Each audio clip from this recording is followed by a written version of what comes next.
The Man and the Wood by Aesop. A man came into a wood one day with an axe in his hand and begged all the trees to give him a small branch which he wanted for a particular purpose. The trees were good-natured and gave him one of their branches. What did the man do but fix it into the axe head and soon set to work cutting down tree after tree? Then the trees saw how foolish they had been in giving their enemy the means of destroying themselves. The Man, the Boy, and the Donkey by Aesop. A man and his son were once going with their donkey to market.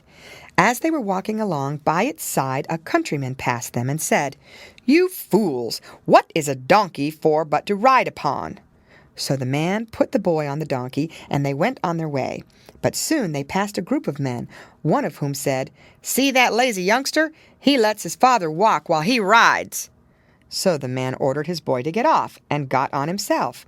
But they hadn't gone far when they passed two women, one of whom said to the other, "Shame on that lazy lout to let his poor little son trudge along." Well, the man didn't know what to do, but at last he took his boy up before him on the donkey. By this time they had come to a town, and the passers-by began to jeer and point at them. The man stopped and asked what they were scoffing at. The men said, "Aren't you ashamed of yourself for overloading that poor donkey of yours and your hulking son?" The man and boy got off and tried to think what to do. They thought and they thought, till at last they cut down a pole, tied the donkey's feet to it, and raised the pole and the donkey to their shoulders. They went along amid the laughter of all who met them till they came to Market Bridge, when the donkey, getting one of his feet loose, kicked out and caused the boy to drop his end of the pole. In the struggle the donkey fell over the bridge, and his 4 feet being tied together, he was drowned. "That will teach you," said an old man who had followed them. "Please all, and you will please none." The Milkmaid and Her Pail by Aesop. Patty the milkmaid was going to market carrying her milk in a pail on her head. As she went along, she began calculating what she would do with the money she would get for the milk. "I'll buy some fowls from Farmer Brown," said she, "and they will lay eggs each morning, which I will sell to the parson's wife. With the money that I get from the sale of these eggs, I'll buy myself a new dimity frock and a chip hat. And when I go to market, won't all the young men come up and speak to me? Polly Shaw will be that jealous, but I don't care. I shall just look at her and toss my head like this." As she spoke, she tossed her head back, the pail fell off it, and all the milk was spilt. So she had to go home and tell her mother what had occurred. "Ah, my child," said the mother, "do not count your chickens before they are hatched." The Miser and His Gold by Aesop. Once upon a time there was a miser who used to hide his gold at the foot of a tree in his garden, but every week he used to go and dig it up and gloat over his gains. A robber who had noticed this went and dug up the gold and decamped with it.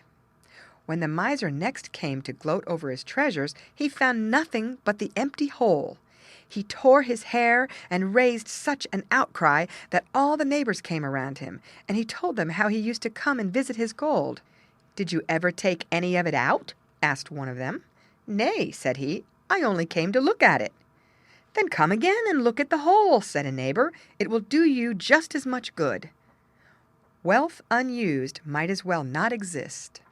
The Mole and His Mother by Aesop. A mole, a creature blind from birth, once said to his mother, "I am sure that I can see, mother." In the desire to prove him his mistake, his mother placed before him a few grains of frankincense and asked, "What is it?" The young mole said, "It is a pebble." His mother exclaimed, "My son, I am afraid that you are not only blind, but that you have lost your sense of smell." The Mountain in Labor by Aesop. A mountain was once greatly agitated. Loud groans and noises were heard, and crowds of people came from all parts to see what was the matter. While they were assembled in anxious expectation of some terrible calamity, out came a mouse. Don't make much ado about nothing. The Nurse and the Wolf by Aesop. "Be quiet now," said an old nurse to a child sitting on her lap. If you make that noise again, I will throw you to the wolf." Now it chanced that a wolf was passing close under the window as this was said. So he crouched down by the side of the house and waited. "I am in good luck today," thought he. "It is sure to cry soon, and a daintier morsel I haven't had for many a long day." So he waited and he waited and he waited till at last the child began to cry, and the wolf came forward before the window and looked up to the nurse, wagging his tail. But all the nurse did was to shut down the window and call for help, and the dogs of the house came rushing out. "Ah," said the wolf as he galloped away, "enemies' promises were made to be broken." The Peacock and Juno by Aesop. A peacock once placed a petition before Juno desiring to have the voice of a nightingale in addition to his other attractions, but Juno refused his request. When he persisted and pointed out that he was her favorite bird, she said, "Be content with your lot. One cannot be first in everything." The Piglet, the Sheep, and the Goat by Aesop. A young pig was shut up in a fold yard with a goat and a sheep. On one occasion, when the shepherd laid hold of him, he grunted and squeaked and resisted violently. The sheep and the goat complained of his distressing cries, saying, "He often handles us, and we do not cry out." To this the pig replied, "Your handling and mine are very different things. He catches you only for your wool or your milk, but he lays hold on me for my very life." The Pomegranate, Apple Tree, and Bramble by Aesop. The pomegranate and apple tree disputed as to which was the most beautiful. When their strife was at its height, a bramble from the neighboring hedge lifted up its voice and said in a boastful tone, "Pray, my dear friends, in my presence at least cease from such vain disputings."